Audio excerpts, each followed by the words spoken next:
பேரரசன் ராஜராஜ சோழன் தஞ்சையில் சிவபெருமானுக்கென்று கட்டிய பெரிய கோயிலை நாம் அறிவோம். அவன் பிறந்த ஊரான திருக்கோவிலூரில் இருக்கும் ஒரு சிவன் கோயிலை பற்றித்தான் இந்த பகுதியில் நாம் காண இருக்கிறோம்.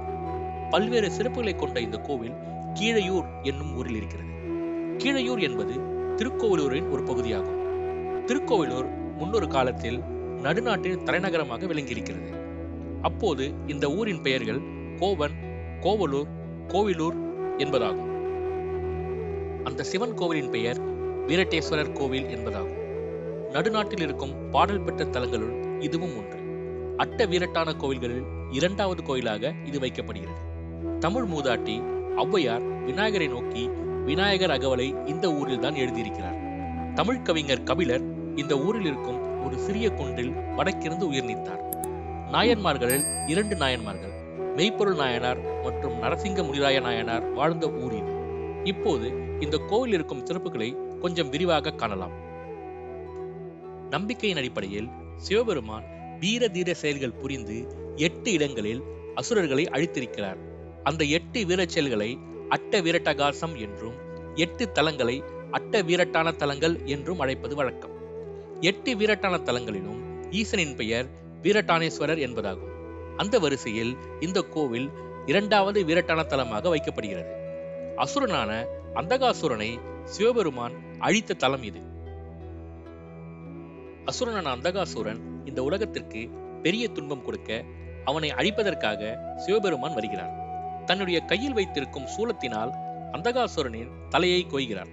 அப்பொழுது அவன் கழுத்திலிருந்து விடும் இரத்தத்திலிருந்து நிறைய அந்தகாசுரன்கள் உருவெடுக்க சிவபெருமான் பைரவராக மாறி அனைத்து சூரனையும் வதம் செய்கிறார். மேலும் ரத்தம் கீழே வடியாமல் இருக்க பார்வதி தேவி ஒரு கோலையை கொண்டு அந்த இரத்தத்தை பிடிக்கிறார். அங்கு இருக்கக்கூடிய பட்சி ஒன்று மேலும் அந்த இரத்தத்தை கீழே விழாமல் குடிக்க காத்திருக்கிறது. இந்த போரின் போது சிவபெருமானுடைய உடலில் இருந்து விழுந்த வியர்வை துளி வாஸ்து தேவனாக உருவெடுக்கிறது. இன்றைக்கு சொல்லப்படும் வாஸ்து சாஸ்திரம் என்பது இந்த கோவிலில் இருந்துதான் இயற்றப்பட்டது என்று நம்பப்படுகிறது.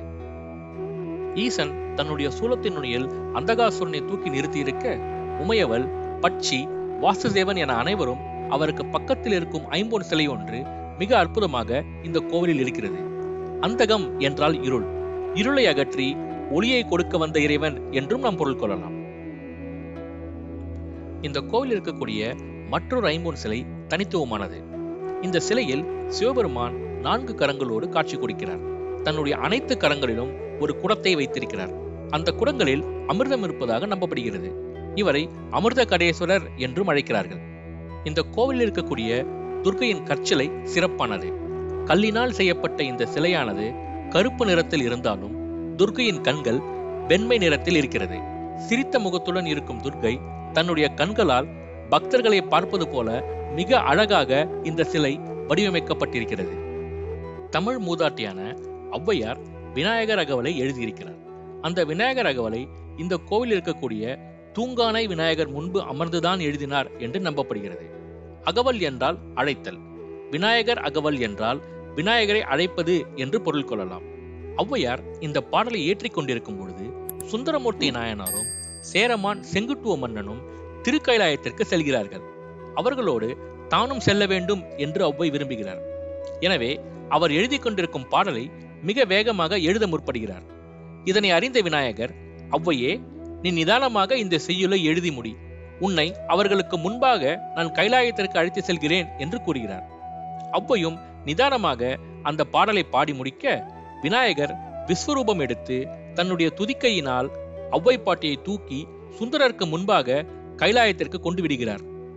தங்களுக்கு முன்பு வந்த ஔவையாரை பார்த்து சுந்தரமூர்த்தி நாயனாரும் சேரமான் மன்னனும் இது எப்படி சாத்தியம் என்று வினவ ஔவையார், மதுர மொழி நல் உமையால் புதல்வன் மலர்பதத்தை முதிரை நினைய வல்லோர்க்கு அரிதோ, முகில்போன் முழங்கி அதிர நடத்தும் யானையும் தேரும் அதன் பின் வரும் குதிரையும் காதங்கிழவியும் காதாங்குல மன்னரே என்று பாடுகிறார்.